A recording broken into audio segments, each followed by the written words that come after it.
สบายดี FC ไทยลาวเบิดทุกคนเด้อทุกคนเนาะเขียวมื้อนี้เขียวสิพาทุกคนมาเบิ่งคลิปนี้เนาะที่เรามาเว้าให้ค่อยนะเฮาไปเบิ่งคลิปกันก่อนเนาะมึงได้แหกตาเบิ่งบ่ว่าคนที่สร้างปัญหาให้กับประเทศนี้ก็คือรัฐบาลเองเนาะมีการฉ้อโกงมีการคอร์รัปชันเนาะแต่ละปีนี้เงินหายไปหลายพันล้านจนเฮ็ดให้นี่เศรษฐกิจตกต่ำเงินเอาแล้วไปไกลคักบาดเดี๋ยวหมอนี่บ่หยุดเลยเนาะไปไกลคักไปให้สุดบักลาไปให้สุดทุกคนเห็นไปแล้วเนาะซึ่งเขียวก็เขาจะมาบอกเลยเนาะมาเว้าเลยว่าประเทศเสียหายเนาะประเทศถูกจีนมาฮุกฮานี่บ่ได้เกิดจากข่อยบ่ได้เกิดจากคำเว้าของข่อยนะมันเกิดจากการบริหารงานที่ผิดพลาดของรัฐบาลเนาะทุกคนบริหารผิดพลาดแบบใดรัฐบาลบ่ได้สร้างแบรนด์บ่ได้สร้างสินค้าเนาะบ่ได้สร้างเวียกเฮ็ดงานทำให้กับคนภายในประเทศเนาะบ่ได้สร้างงานให้กับคนลาวเฮ็ดให้คนลาวนี่ต้องหนีออกนอกประเทศมาขายแฮงอยู่ต่างประเทศโดยเฉพาะประเทศไทยแล้วก็ประเทศลาวนั่นขายทรัพยากรเนาะรัฐบาลลาวได้ขายทรัพยากรให้คนจีนมายึดครองมาครอบครองมาทำการค้าขายอยู่บ้านเฮาคนจีนคนเวียดนามแล้วคนลาวนี่เป็นเจ้าของประเทศไปอยู่ไสไปอยู่ต่างประเทศนี่แหละมันคือการบริหารงานที่ผิดพลาดของรัฐบาลเนาะการวิจารณ์รัฐบาลบ่แม่นการดูถูกประเทศตัวเองแต่มันเป็นสิทธิพลเมืองของทุกๆคนคนลาวทุกคนมันเป็นสิทธิ์ปากเว้าที่คนลาวเฮาเมื่อได้รับผลกระทบเฮามีสิทธิ์ที่จะออกมาเว้ามากล่าวหารัฐบาล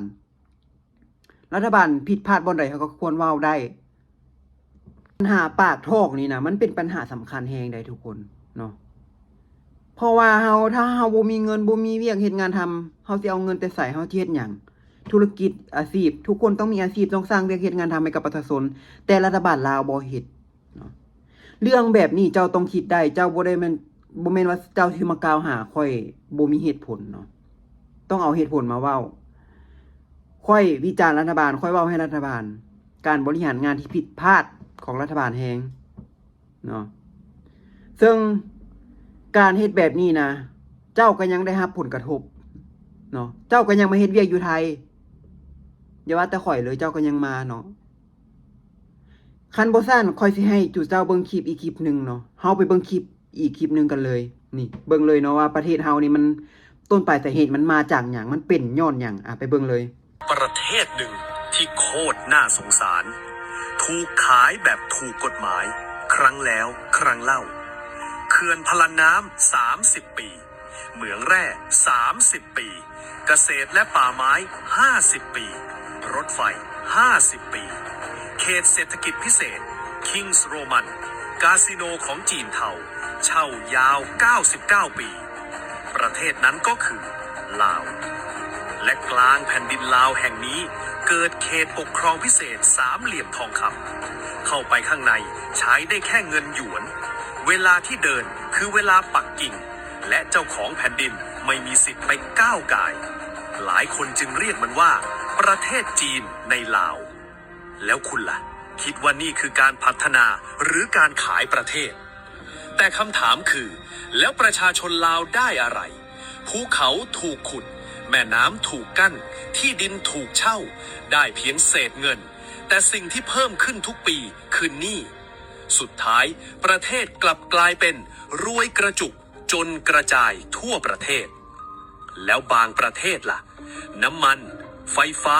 พลังงานทำเงินเป็นแสนล้านทุกปีกำไรเพิ่มขึ้นทุกปีแต่คนจนกลับเพิ่มขึ้นทุกวันทั้งที่ทรัพยากรเป็นของชาติแต่ธุรกิจกลับอยู่ในมือคนในรัฐบาลกำไรตกอยู่กับพวกเขาแต่เวลาขาดทุนรัฐก็เอาเงินภาษีประชาชนเข้าไปอุ้มแล้วนี่มันคืออะไรอัดยายซื้อขนมยายชัดๆเขามองเราเป็นควายใช่หรือไม่